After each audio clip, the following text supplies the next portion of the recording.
Office crushes. We all have them.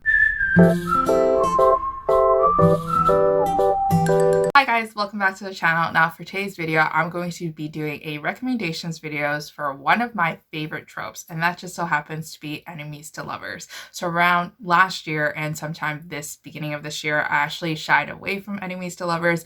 I kind of actually looked down at them and I actually didn't like them because the books that I were reading for enemies to lovers, especially dealing in an office setting, were icky to me. It was mostly about characters that were verbally abusive to each other sometimes. They were emotionally abusive, and it just wasn't cute because the characters were essentially doing things that were HR violations and could clearly get you fired in a workplace setting if like people just stop romanticizing, you know, like the light teasing and also like the sabotage for projects and things like that. With that being said, I actually started reading some office enemies to lovers romances that came out this year, and then that was when I kind of realized that I like those books and that they didn't borderline go into that darker area that I really hate with enemies to lovers.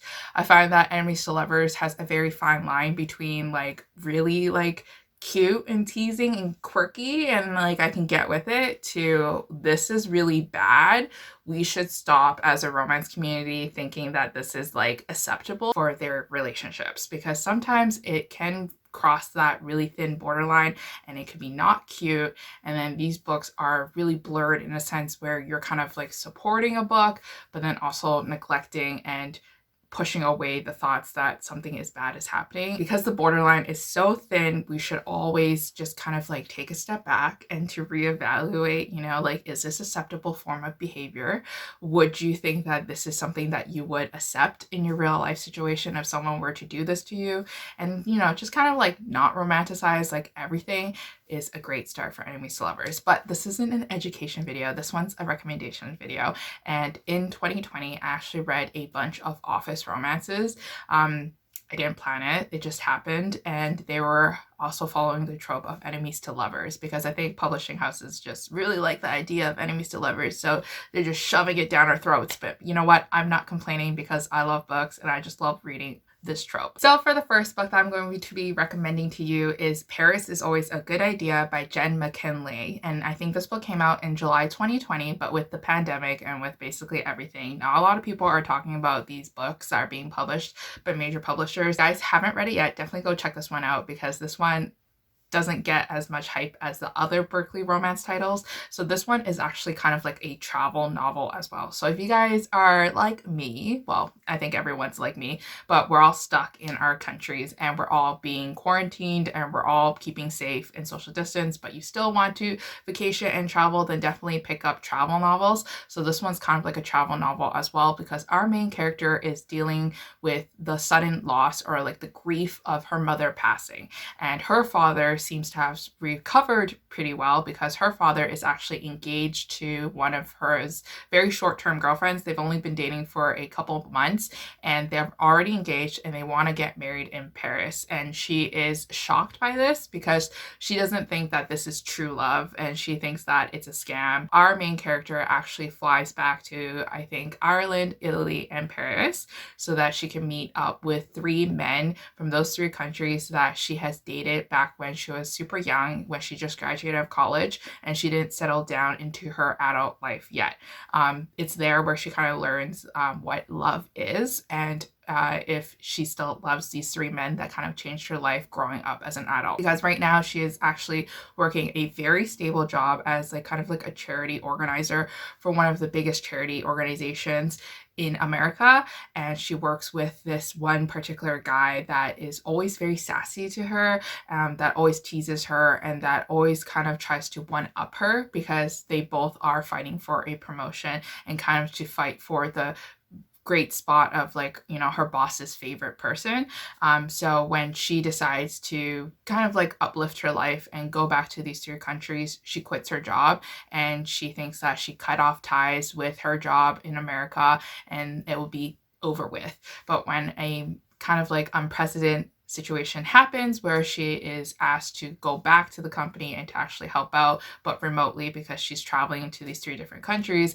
She ends up working with her office enemy and they start to get to know each other more. And this is kind of like a love story of like trying to figure out who she actually loves and who she's going to be with in the end. And I absolutely loved this book because the traveling was fantastic, especially because I really want to go to Europe. So the descriptions of the countries and also the food and the atmosphere and also the people were freaking amazing. Really adored it. And then I also really enjoyed The Office, Enemies to Lovers romance, because he wasn't abusive. He was very caring and very sweet, and he teased her a lot, but it was like kind of like in a nice flirtatious way, as opposed to like, I hate you, why are you working with me kind of way. So the next book that I would recommend is a South Asian American novel called The Marriage Game by Sarah Desai. And now this book is a precious gem that I don't feel like a lot of people are talking about. Once again, I feel like the books that I'm talking about are traditionally published romances,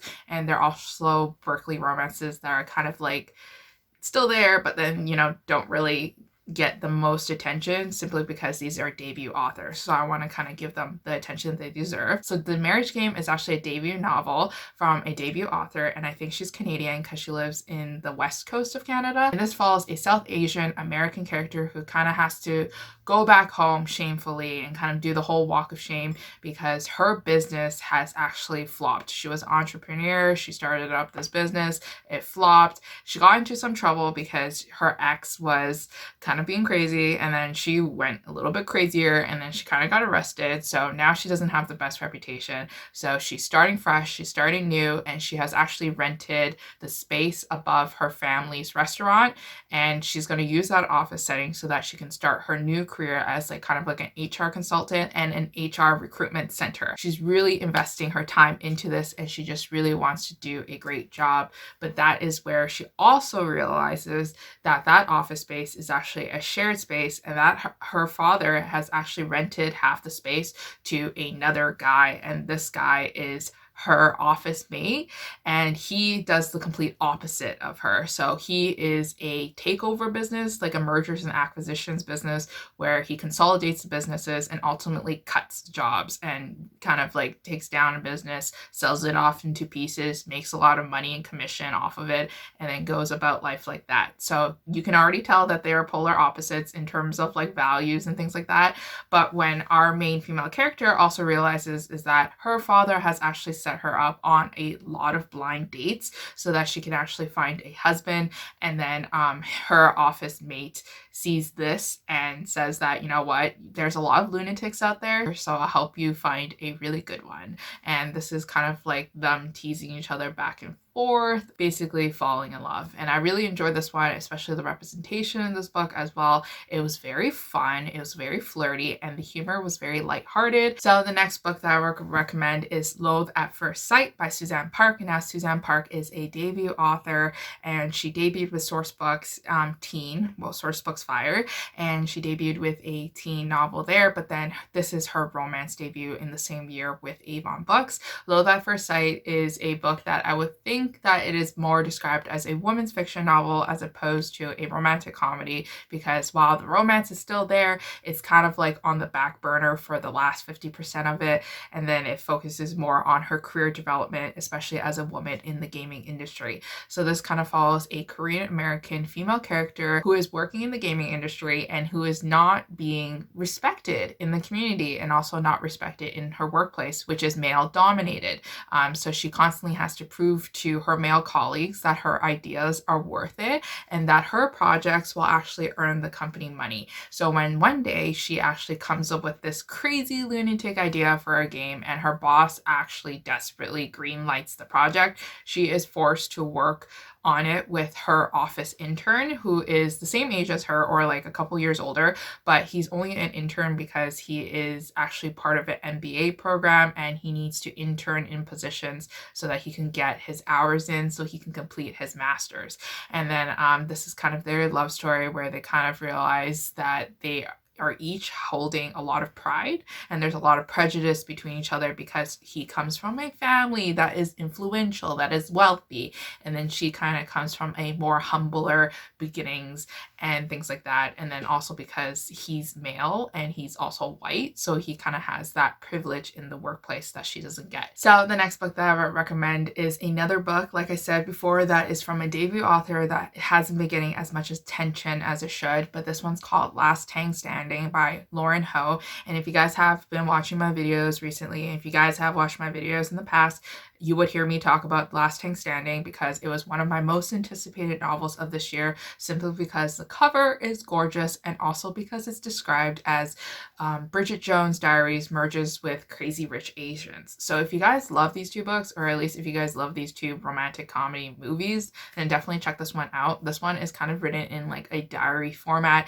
of our main Asian character. I think she's Chinese if I remember correctly, but she lives in Singapore, and she is the last Tang standing, meaning that she is the last Tang who is single, who is not married, who is in her mid-30s, and basically committing the greatest sin of not being in a stable relationship or not going into a marriage so that she can kind of like develop a family of herself and to grow a family of herself. So a lot of her relatives are actually rubbing it into her, saying that like, you know, like, why are you still single? You know, always asking questions like, where's your ex-boyfriend? You know, like, what's wrong with you? And things like that. And a lot of pressures that the Asian families typically get when they are not married off by a certain age. And our main female character is doing really well for herself in terms of careers. She is on track to become partner in her law firm, but the only person that's kind of in her way is her office mate who just moved from England to Singapore, and he is a pain in her butt. He is always one-upping her, and he is always teasing her and kind of always maybe casually setting her up into like traps where she's stuck with like the worst people and the worst cases, but nothing like too detrimental to her emotional and mental well-being. And this book also follows like the chronicles of her dating, because she has dated a lot of people, hoping that she could find the one from a Tinder app. So if you guys are interested in reading a book about a girl who is in her mid-30s who are going on a series of bad dates and hilarious outcomes, then definitely check this one out. So the last book that I want to recommend is actually a part of my favorite series from Lauren Lane. And Lauren Lane is a independent author slash not independent author, because she publishes with Montlake Romance, which is also like Amazon publishing. So I don't really know what her status is. I think she's kind of like half indie, half not.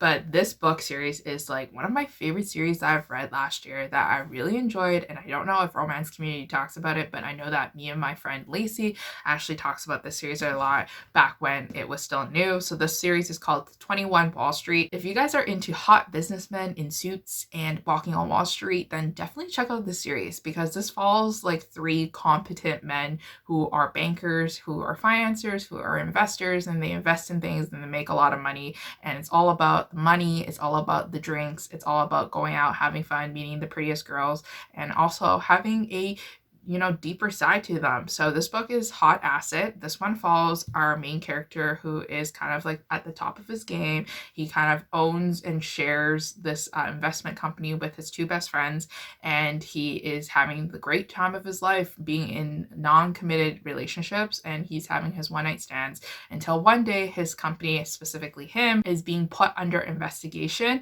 by the Federal Bureau. And basically he is being accused of fraud and being accused of money laundering and like putting his monies offshores and doing some illegal activity and things like that.